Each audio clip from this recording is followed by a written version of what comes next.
कुछ दिन बाद जब खरगोश का पैर थोड़ा ठीक हो गया तो उसने बिल्ली से कहा, अब मैं ज्यादा समझदार बन गया हूँ, लेकिन अब तुम्हें एक बात माननी पड़ेगी। हम एक बार पेड़ों के बीच छुपा छुपाई खेलेंगे। बिल्ली को भी मजा आया और उसने हामी भर दी। दोनों ने खेल शुरू किया। खरगोश गिनती गिनने लगा, 1, 2, 3। बिल्ली उछलकर झाड़ियों के पीछे छुप गई, लेकिन वो जानती नहीं थी कि वहां एक पुराना शिकारी का पिंजरा था।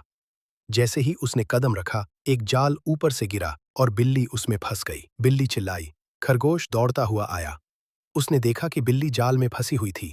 अब बारी खरगोश की थी अपने दोस्त की मदद करने की। उसने अपने तेज दांतों से रस्सियां काटनी शुरू की। रस्सी बहुत मजबूत थी, लेकिन खरगोश नहीं रुका।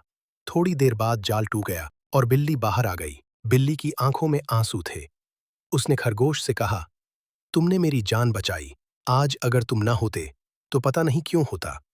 खरगोश मुस्कुराया और बोला, अब हम दोनों ने एक दूसरे की जान बचाई है।